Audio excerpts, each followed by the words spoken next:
In the savage, unrelenting world of heavyweight boxing, there was once a man whose very presence inside the ring froze blood, silenced crowds, and shattered the bones of those foolish enough to doubt him. That man was Mike Tyson, Iron Mike, the most feared boxer of his generation, and arguably of all time. His fists weren't just weapons, they were statements. And whenever someone disrespected him or his legacy, those fists made sure the world remembered the consequences. The drama surrounding Iron Mike was never just about titles or paychecks. It was about pride, vengeance, and punishing those who dared challenge his dominance. The story of Mike Tyson's wrath isn't just told through wins and knockouts. It's told through the arrogant, cocky opponents who believed, if only for a moment, that they could bring the beast to heel. But what they didn't understand was that when you disrespect Mike Tyson, you awaken something primal. And when that happens, you don't just lose, you get obliterated. Andrew Golota was one such unfortunate soul. Known for his dirty fighting and cheap shots, Golota was no stranger to controversy. But when he stepped into the ring with Tyson, the fear in his eyes betrayed him. Tyson smelled it before the first punch was even thrown. From the opening bell, Mike charged like a predator, hammering Golota with brutal combinations. The power behind Tyson's punches left Golota visibly shaken, his legs betraying him with every thundering blow. He tried to survive, tried to hide behind his size and reputation, but nothing could protect him from Iron Mike's fury. Tyson's right hand opened a gash. His uppercut sent Golota stumbling, and before the end of the second round, Golota did what no warrior should ever do. He quit. He walked away from the fight, from the crowd, from the beating that had only just begun.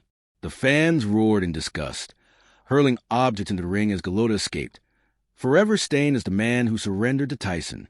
But that wasn't the first time disrespect had lit the fire in Tyson's soul. Years earlier, there was Larry Holmes, a former champion and, more importantly, the man who beat a fading Muhammad Ali. That fight haunted Tyson. At just 14 years old, he had watched helplessly as his hero, Ali, was humiliated in the ring by Holmes. It lit fires so deep within young Mike that he swore revenge. And when the day finally came, Tyson didn't just fight Holmes. He unleashed a storm that had been brewing for years. Holmes had scoffed at the idea that Tyson could beat him. He called him overrated, said Mike Tyson couldn't carry his jockstrap. But in the ring, those words meant nothing. Tyson hunted Holmes from the opening bell, his fists crashing into the former champ like a wrecking ball. A vicious right hand sent Holmes down once, then again, and then for the third and final time, Tyson's hammer or right hand sent Holmes into the abyss. It was a revenge Tyson had dreamed of, for Ali, for himself, for everyone who underestimated the fury of Iron Mike. In 1991, Razor Ruddock stepped into the ring, full of swagger and self-belief. He called Tyson weak, said Mike had been knocked out before and would be knocked out again. Ruddock had power, no question, but what he didn't have was the ability to absorb Tyson's rage. The fight began with fireworks, both men throwing haymakers, each punch carrying the weight of destruction. Ruddock landed some strong shots early, but Tyson was unfazed. In fact, it only angered him. And an angry Tyson is the most dangerous man alive. He pounded Ruddock with body shots that echoed through the arena, hooks that twisted his frame, and uppercuts that rattled his spine. The referee eventually stepped in to save Ruddock from permanent damage. Tyson had made his point again. Then there was Jose Ribalta, the cocky giant from Cuba, who thought his size and granite chin could carry him through the storm. Ribalta's manager even claimed Tyson had never fought anyone with Jose's power. But size alone means nothing when facing a hurricane. Tyson's punches were relentless, ripping into Ribalta's body, bending him to his will. The Cuban took more punishment than most, staying on his feet longer than expected, but Tyson never slowed down. He turned Ribalta's face into a swollen, bloody canvas, pounding him until the referee had no choice but to stop the massacre. Iron Mike stood victorious. Again, Jesse Ferguson thought he'd be different, with a reputation for going the distance and a past win over Buster Douglas. Ferguson strutted into the ring with the confidence of a man who thought Tyson was just hype. That illusion didn't last long. Tyson used his infamous peekaboo style to slip through Ferguson's defense and punish him from all angles. Every punch was calculated and cruel. Ferguson clinched desperately, trying to stop the onslaught, but Tyson broke through every time. When the uppercut landed, Ferguson folded like a house of cards. Bloody, dazed, and overwhelmed, he couldn't continue. The lesson was simple: never underestimate a man possessed. Frank Bruno, the loud-mouthed Brit with muscles carved from stone, thought charisma and bravado would be enough to rattle Tyson. He talked trash, insulted Tyson's team, and promised a knockout. But when the fight began, Bruno realized too late that his words had only added fuel to Tyson's fire. Mike stormed forward like a man with a score to settle. Bruno, instead of fighting, chose to hold. He hugged Tyson like a man trying to stop a train with his bare hands. But Tyson wasn't there to cuddle. He unleashed a vicious left hook that rocked Bruno's head back. Moments later, a ferocious combination sent Bruno flying to the ropes, and it was over. Tyson didn't just beat him, he humiliated him. And then came Carl Williams, the man who once embarrassed a young Tyson in sparring.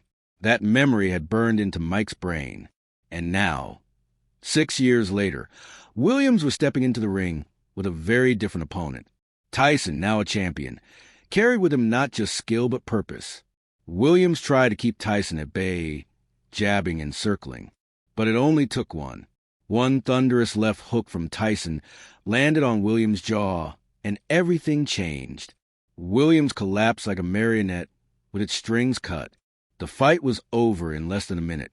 Iron Mike had waited years for that revenge, and he delivered it with ruthless precision. Francois Botha was the final name on Tyson's list of disrespectful rats. In 1999, Botha came in cocky and unafraid. He played dirty, shoved after bell, and tried to rough Tyson up in clinches. He even swung at Tyson after the round had ended. But Mike didn't retaliate with words. He waited, calculated, and in the 5th round, Tyson detonated a right hand so explosive, Botha didn't even know what hit him. Down he went, legs wobbling. The fight was over. One shot, one moment. One reminder that even in his later years, you never, ever mess with Mike Tyson. What separates Mike Tyson from other boxers isn't just the titles, the speed, or the power. It's the cold, calculated fury he brought into every bout when someone crossed a line. These weren't just fights. They were punishments. Iron Mike wasn't just boxing his opponents. He was teaching them lessons they would never forget. And those lessons were written in broken ribs, shattered jaws, and knockout reels that live on forever. So, next time someone claims they can take Tyson, remind them what happened to the ones who tried. Remind them what it means to disrespect the baddest man on the planet. Because when you cross Mike Tyson, you don't just risk losing a fight.